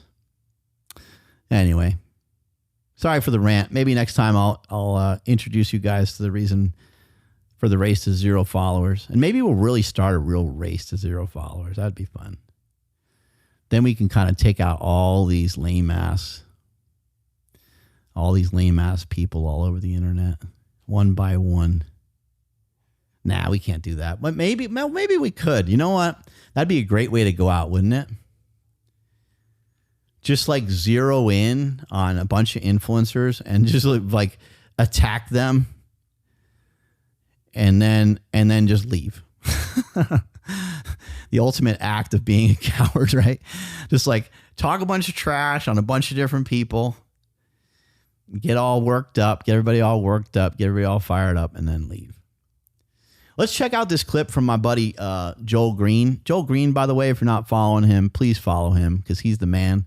He's amazing. And he's telling us some stuff about some ligaments and tendons, I believe. Really heavy weights. I'm seeing a lot of really well-credentialed people kind of jump on this bandwagon of late. I call that 70s bodybuilding because basically the movements are no different from what people were doing in the 70s. You're seeing the same exact movements. You're seeing deadlifts, shoulder presses, same stuff that, guys from the 70s were doing. In fact, I was doing those things back in the 70s, if you can believe that. And it brings up a really, really interesting question. What's the repository of youth? Is youth contained in the muscle bellies? So the muscle bellies are the aspect of the body that looks really good. That's the big chest, big glutes, big biceps, the parts of the muscles that pop out. Is that where youth is? Or, throw out an idea, is it in the tendons? In other words, is youth contained in the connective tissue? Is that where youth is contained? Let me show you something. So what you see here is a 61-year-old guy, that's me, doing things that are youthful, that for the most part only young people do. Because these things require youthful tendons. They require rapid decelerations, rapid acceleration. And those are things that we most ascribe to being young. With this renewed emphasis on 70s bodybuilding, it's really important to look at people who've done that kind of thing for 30, 40, 50 plus years. I've been doing that since I was 5. I started with Jack LaLanne. I got about 55 years in of doing that stuff. And I can tell you almost to a person that what I've seen long term is pretty consistent. I've seen blown out shoulders, lower back problems, blown out knees. Very often, along with all this stuff, you see like a bunch of muscle tears. You'll see torn pecs, torn biceps, torn quads, things like that. So there's this sort of long-term accumulative wear and tear, which far from building the body and keeping it youthful, actually tears it down and compromises it. Now, that's not to say that it doesn't have a place in a time, for sure. You know, everybody goes through that phase when they want to lift heavy weights. But the real question, if we're interested in longevity, is what's going to keep you young? Is it the muscle bellies or the tendon? You see, when you get into lifting heavy weights, the only way to really minimize injury is to go super, super slow in the movement. But the net of doing that is you destroy the athleticism. You destroy all the fast twitch muscles, and you actually weaken the tendons over time because they're never taking recoil forces. As far as strategies go, keeping the tendons young and the fast twitch muscle is actually way more important long-term than lifting heavy weights. You can still have good-looking muscle bellies, and the tendons can be really weak. And when that happens, you're old.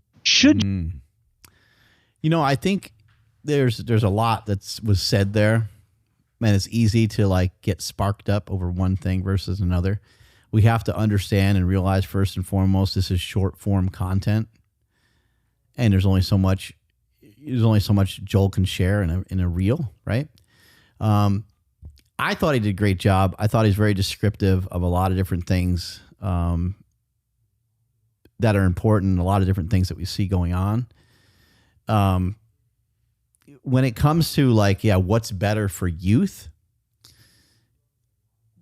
I think sometimes the message could be clouded a little bit because we have to keep in mind, first and foremost, I think it's like maybe 1%. Is that the number, Ryan? Or is it 3% of the population even works out at all? Yeah, I don't remember, but it's something like that. Yeah, it's gross. It's like, it's really low.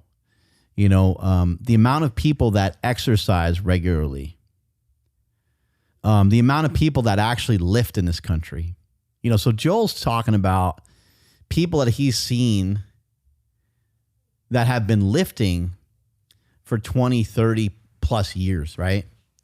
Well, how many people does he really know that have been working out for 20 or 30 years? Maybe he's referencing like a lot of people he's seen online along with people that he knows personally.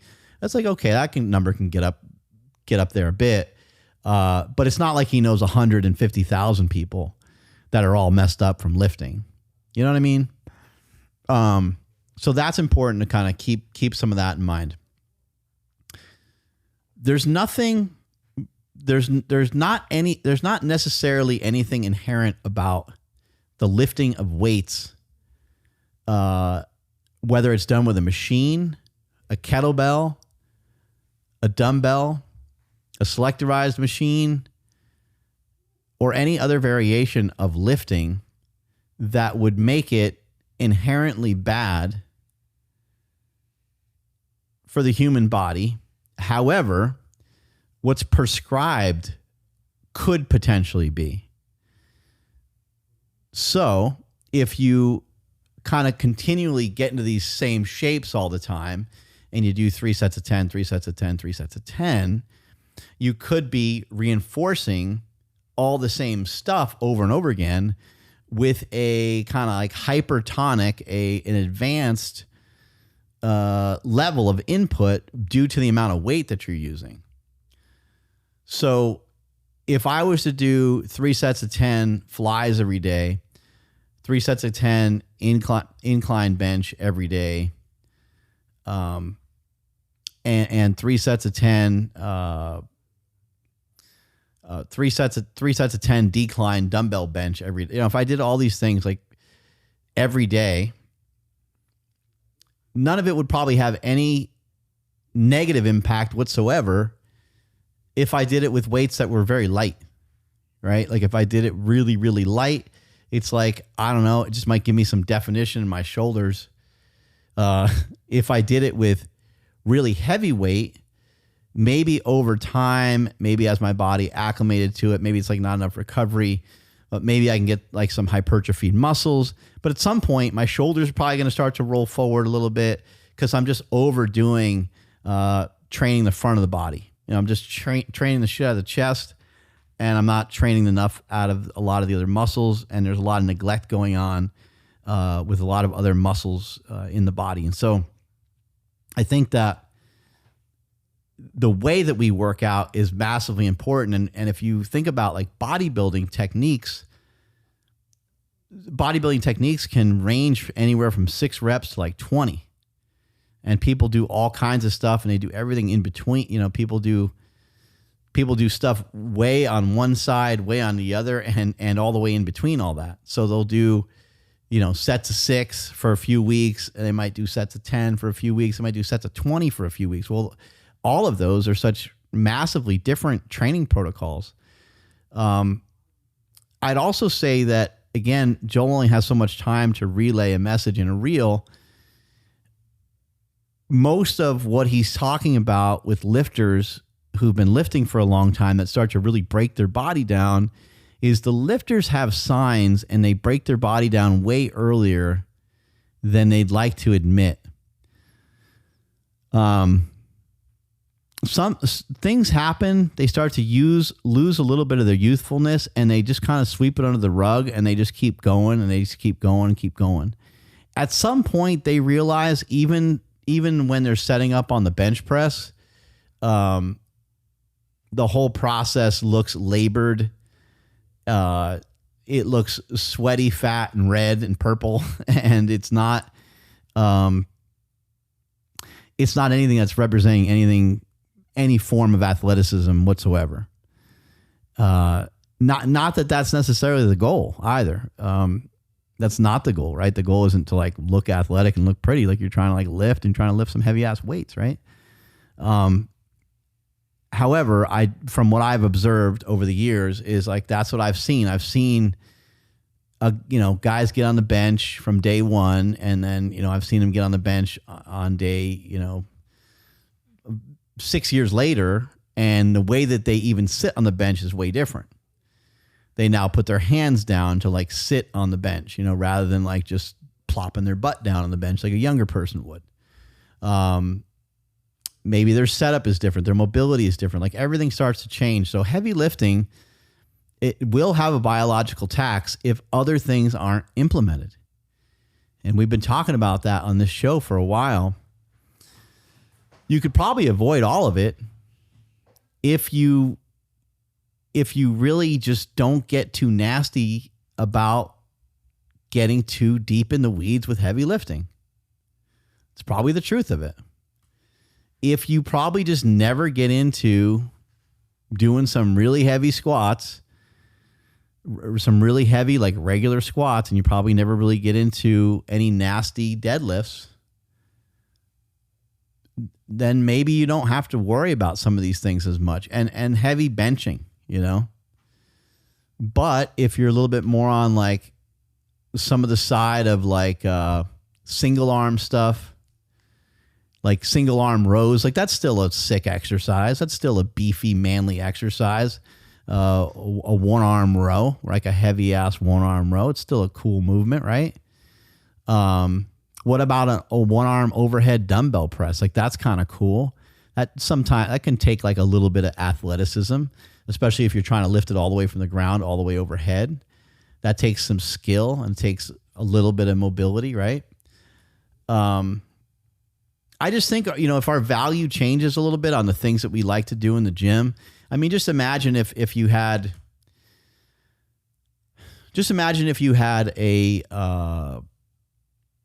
imagine if you enjoyed doing front squats. Imagine if you enjoyed doing some overhead lunges, right? And you're like, I like front squats and overhead lunges. I want to keep them around forever. And I want my mobility to, be a huge part of my training so I can keep those around forever. Well, those are really good North Star exercises that will keep a lot of that mobility and will keep you from turning into like a little trash can because you're more than likely not going to continually compact the body. You're not going to continually just, stack the spine together with like tons and tons of weight all the time. So I think if you're doing things in conjunction with other things, you don't have as much to worry about. I don't think Joel is like someone that's going to like fear monger people, although maybe in this video, maybe it seems that way a little bit. But he is right. Like jumping, skipping, sprinting. Two attributes that like most people should. I can't tell you what you should and shouldn't do, but two attributes that would be a good idea for most people to try to keep around would be abilities to jump, some various abilities to jump. You could say like a vert of some sort, and you could say a broad jump of some sort, and be able to run fast. Be able to run fast and be able to jump pretty good if you're somebody that's looking for balance. If you don't care that much about balance and you want to be like a little bit bigger of a guy and you don't mind, losing some mobility and you don't mind some of the stuff, and you're not really looking for, health hacks towards longevity, then, maybe you don't worry about it too much. But I do think, like let's pull up a little video of Matt Wenning. Pull up some of Wenning's strength stuff. And you'll see Matt, he'll jump, he'll do some stuff here and there. And you can definitely see that Matt has built up a tremendous amount of muscle mass, a tremendous amount of thickness, but you do also observe that he's stiff, right? But he's not so stiff that he can't do stuff. He's not so stiff that his body is like in pain. He squatted 700 the other day, I think. He did a pretty nice 700-pound squat a couple days ago. Maybe it was even heavier. I don't know. Matt is like basically the same age as me. Maybe he's a year younger or a year older. I forget.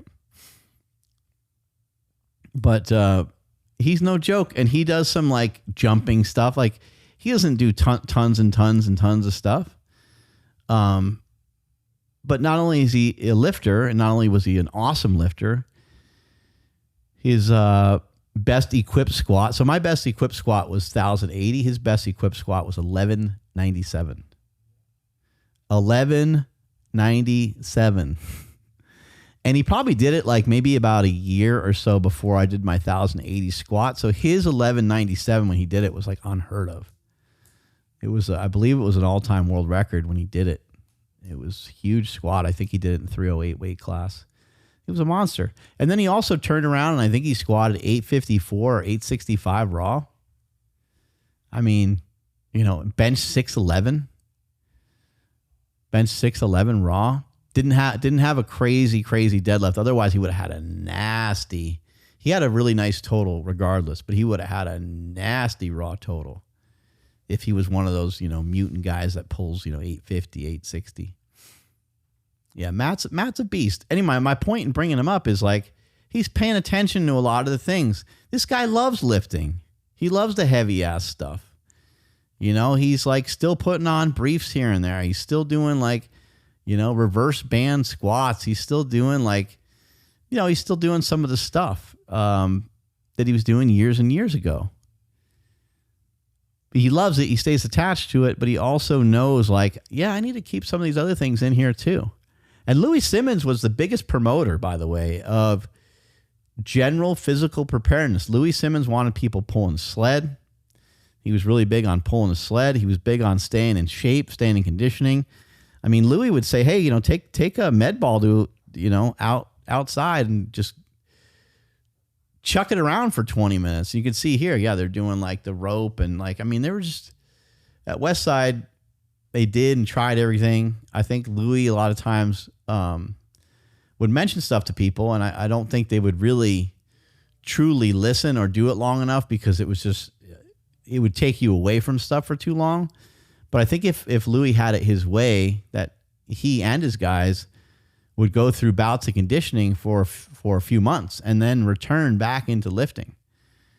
And while they never really truly did that at Westside, a great example of that is Stan Efferding. And Stan Efferding left powerlifting and went back and forth between powerlifting and bodybuilding. When he first came into powerlifting, his conditioning was crazy. He just came off from training with Flex Wheeler, doing 10 sets of 10 in the morning, 10 sets of 10 in the evening, doing like double German volume training like 3 times a week. It was nuts. And then we came and trained with me, like his output was crazy. We didn't do a lot of exercises, but we worked hard on the ones that we did. We did like 3 exercises. Each time he'd come in, we'd do about 3 exercises. And he was like, Biggs, I got to go recover. And he would go to Cheesecake Factory.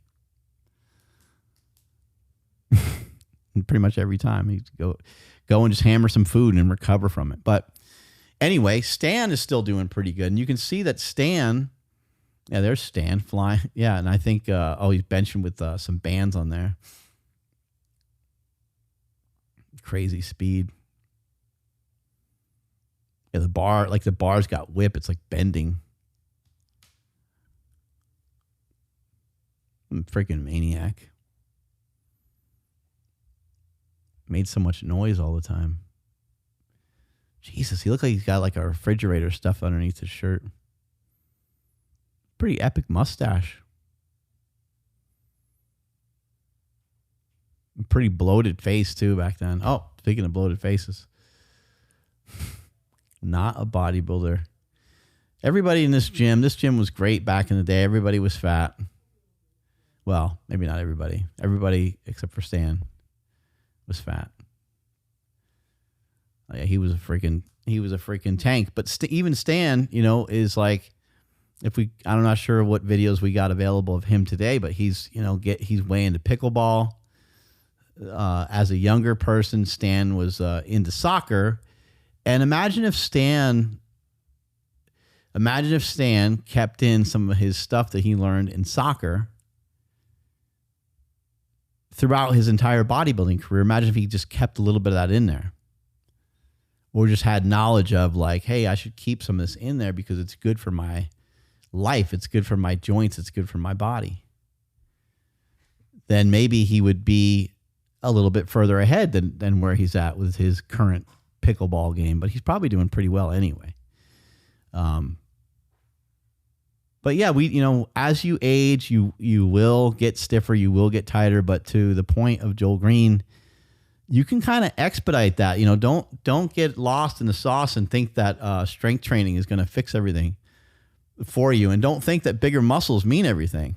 Bigger calves and stuff like that. The most athletic people in the world don't have bigger calves. They got smaller calves. The most athletic people in the world don't have bigger quads. They usually have smaller quads.